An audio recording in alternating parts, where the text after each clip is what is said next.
Diver Mike Barnett is preparing to investigate the mystery of another unidentified wreck in the Bermuda Triangle. Barnett has turned decades of leads into a closely guarded map.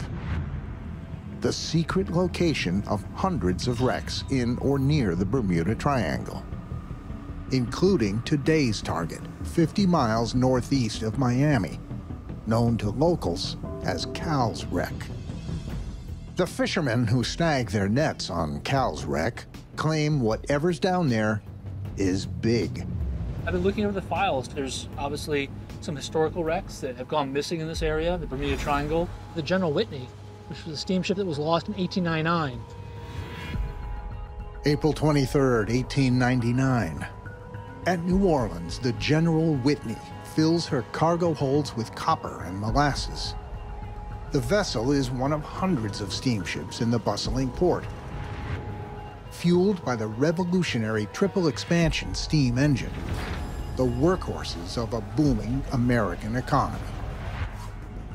The General Whitney departs and rounds the tip of Florida and crosses into the Bermuda Triangle.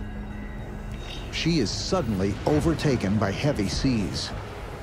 Survivor accounts suggest a powerful rogue wave hit and cracked a bulkhead.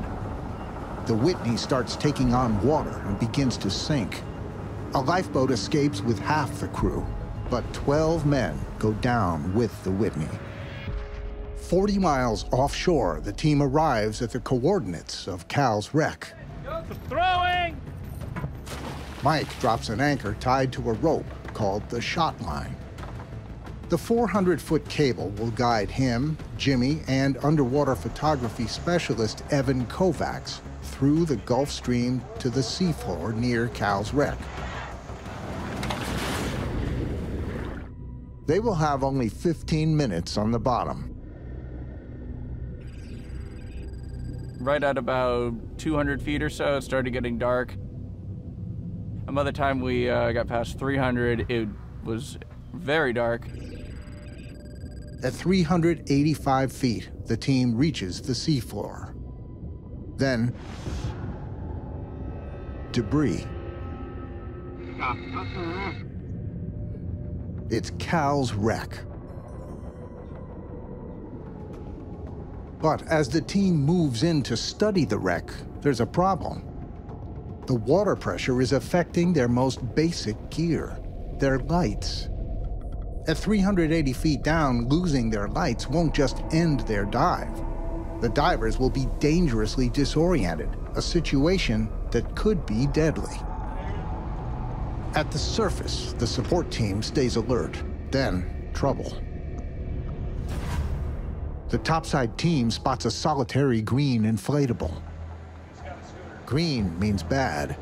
It's a signal that the dive team is having some kind of problem. Derek, the safety diver, retrieves the buoy. He sees no signs of what's happening below. He preps his scuba gear and waits. So I'm gonna gear up. If they have any more problems while they're underwater. After a delay, the lights seem to be working. But now they have less than 5 minutes.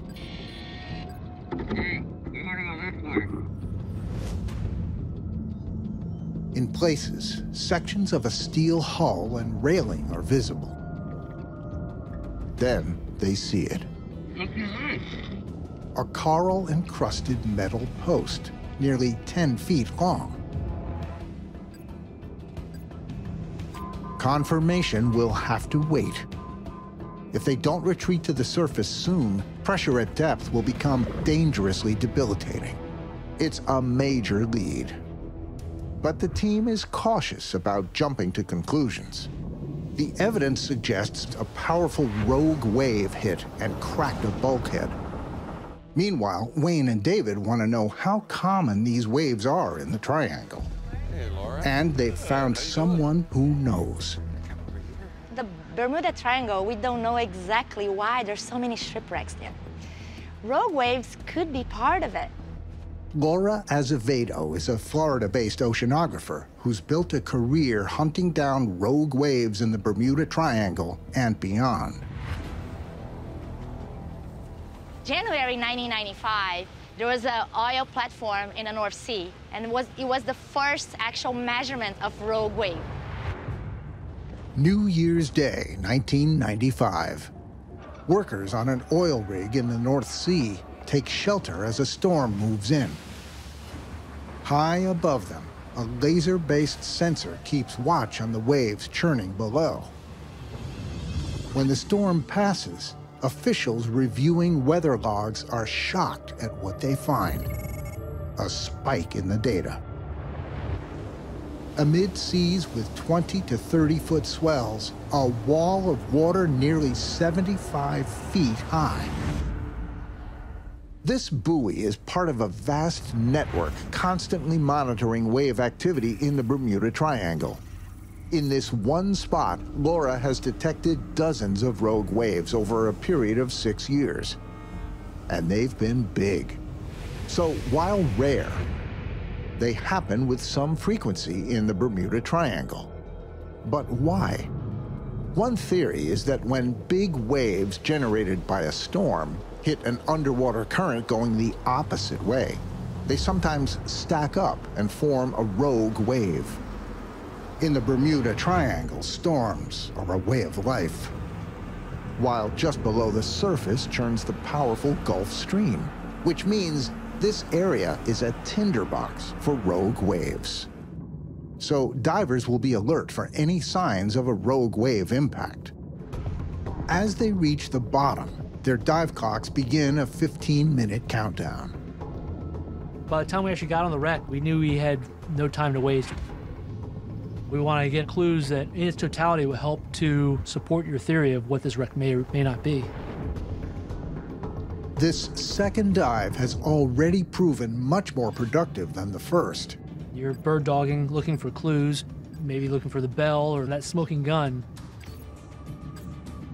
With just minutes remaining, off to one side of the wreck site, an unusual feature stands out. A distinctly spiral-shaped metal shaft. As their dive clock hits 0, the team again retreats to the decompression line, beginning their long journey back to the surface. Mike and Jimmy have been comparing the images from Cal's wreck to see if it really is a match for the General Whitney. We pulled out some really important features. Along with the massive post the team saw on their first dive, the second dive also turned up a key detail that may prove the smoking gun. What do we have over here? After a closer look, Mike Barnett thinks he can ID this feature. But we do see a triple expansion engine. We see a single screw. This screw would have been turned by the ship's engine to drive its propeller. The screw design is a distinguishing feature on any ship. It's a single screw vessel. Okay. Machinery midship. I guess the million-dollar question is that have you narrowed it down and identified it? Based on the size, dimensions, the machinery, this is probably a steamer. And just the taper of the stern and the bow, the way that the anchor is rigged up in the bow, and everything else is just giving off that vibe of the era, the layout. I think we're about 85–90% sure that this is the General Whitney. The portholes match the design of the General Whitney. The single screw triple expansion engine midship is also a match. And the broken masts are similar to what would have been on the Whitney. It's all adding up to make a strong case that Cal's wreck is the SS General Whitney. The team has solved a mystery over a century in the making. And for Mike, it's the culmination of a 15-year effort to reach one of the most elusive wrecks on his map.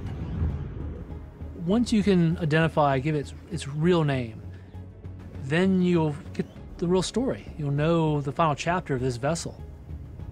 We didn't find anything that was a smoking gun. We didn't find any artifacts or anything with a name, General Whitney. But I'm certain this is the General Whitney. For me, that's the chase. I'm always trying to dive on unidentified wrecks and trying to put a name on that wreck. And that's my mission. And so to be able to do that, I mean, that's the goal.